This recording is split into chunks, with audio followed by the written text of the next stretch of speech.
Welcome, race fans, to round 3 of the Monster Energy Supercross. You are watching the virtual track walk presented by Dunlop Motorcycle Tires, and I have my friend Brock Glover with me, and we're going to be talking about this track here tonight on race day. We have a right-handed first corner coming into this track right here. It's very rare on Supercross. It's usually left just because it's on the brake side, so look for some, bar banging and some people missing their brakes coming in this right corner.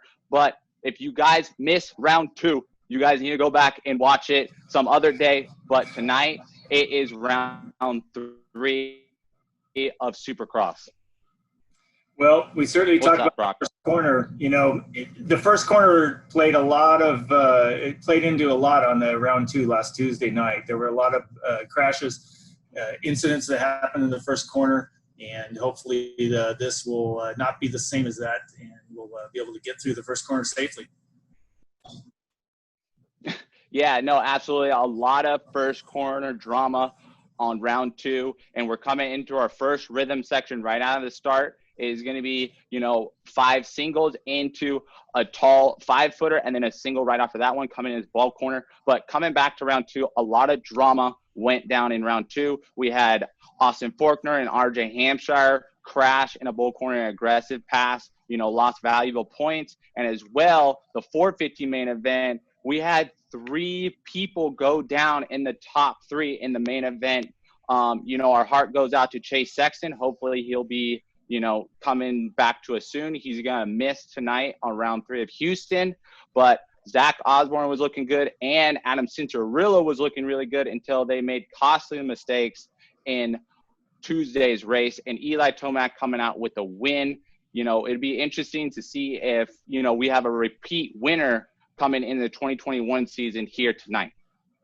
Well, no question you're talking about. You had 3 riders that just appeared to be definitely sent, on their way to the podium and all go down. I mean, Zach Osborne went down with a lap or 2 to go at the finish, which was uncharacteristic of Zach. He's normally such a good finisher. So again, Chase Sexton crashing out coming out of that very, very tricky sand section that caught a lot of riders out there. So, it is tough when you don't have a whole lot of time between races. If you do have an injury, you miss the next race because it usually comes up in 3 to 4 days, and it's hard in these new formats. You gotta stay healthy. Yeah, no, absolutely. You got to stay healthy. You got to be there every single round to be in this championship. There's, the depth is, ridiculous this year. And we're coming into this first little, I would call this kind of like a curb berm, and it's really short. There's not going to be a lot of ruts in there. It's going to be probably 1 or 2 ruts. We just went through 2 long rhythm sections and coming into an on-off section. The riders are going to come out of that short berm, come up onto this top of this tabletop, get off that next tabletop, and then try to get off onto that roller and coming into this very technical 90 right here where we have actually a little bit of a split lane, and it's going to be interesting to see how this breaks down in practice and qualifying.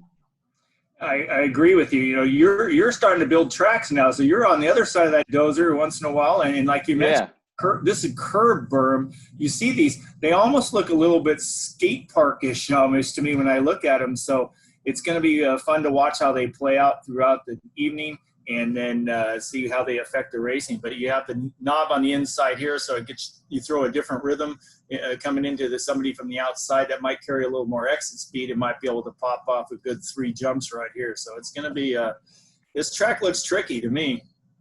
Yeah, no, absolutely. And then while we're looking back at this corner, these berms are going to be very technical for passing, for racing, because you're going to want to follow the rider right behind there and be as close as you can on those curb berms, because you're not going to want to take any other line, because that's going to be the fastest line. So it's going to be interesting to see how the track develops, and if that line actually gets rough where you're going to have to take a different line, or it's just going to be good all night. The dirt at Houston has been phenomenal, and we have on our race night 3, and it's looking better than ever.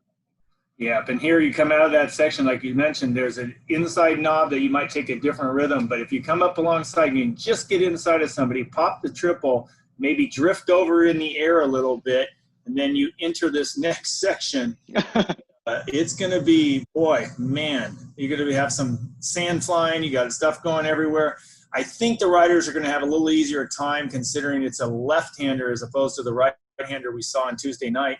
But still, this was a challenging section. I mean, the world's best Supercross riders, and you saw them have issues, and they got caught off guard a lot. I think they got down to the base, and they maybe thought they had more soft sand, and then, you know, hit that base with the sand on top of it. And next thing you know, we saw a lot of riders go down through here.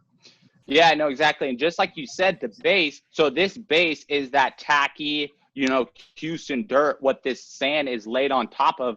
And what what Brock is talking about is, you know, that sand's super loose and it's going to push those tires and it's going to make you slide. But this tacky dirt and that base of this track is very tacky. So it just could have hooked up and, you know, flung them, you know, left and right as we've seen, and riders went down. And we're coming into this bull corner, and I'm thinking that this is going to be a key passing point right after the sand, you know, going to be an inside outside on that sand, and coming in this bull corner, it's going to be the door for some major block passing, but right before the finish. Absolutely, especially if it's coming in the last lap or the qualifying spot to get out of that LCQ to make it to the main, man. You're going to see some aggressive moves coming out of that sand. And you said, I mean, the inconsistency of that loose beach sand on top of a firm or nice tacky Houston clay, obviously it did. It played havoc on the top riders.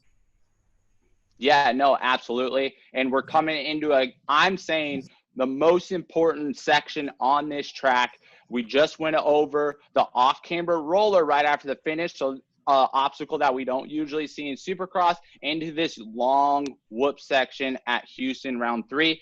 And, you know, this is going to be very beneficial to Christian Craig, Ken Roczen, Mookie, those good whoop riders that got it figured out in this section are going to make some key passes, and I can guarantee you are going to be on the top qualifying board today.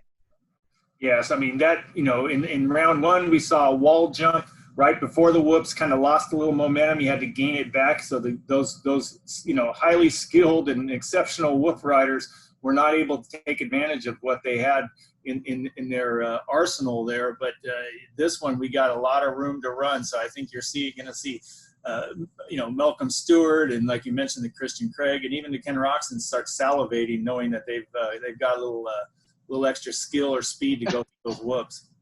Yeah, no, absolutely. And, you know, I can already tell we're coming toward the end of the track walk. We still got a section to go, but this track is, I would say, about 5 to 8 seconds longer than round 1 and 2. What do you say? You know, I certainly hope so. It's a little, the riders all commented after the race, the 29 laps that the 450 riders ran, I think it was 23, I believe, in the 250, probably correct me if I'm wrong there, but yeah, that's a lot of laps. I mean, we're getting near 30 lap main events. So that was, the guys got a little bit dizzy there. I think they would like to see the track be 5 seconds or so slower. Hopefully that's the case. But look at this wall jump here, boy. Yikes. Ooh, this is an energy zapper. Yeah, it's an energy zapper. You come up to that as hard as you can in the G forces, and it just sucks you down. And like, oh, you know, you're trying to take an extra breath, trying to make 29 laps or 25 laps of a main event.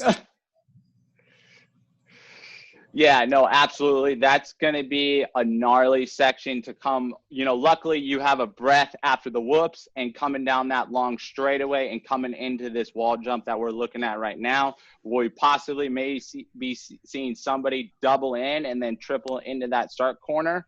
But you never know. That thing is pretty beefy.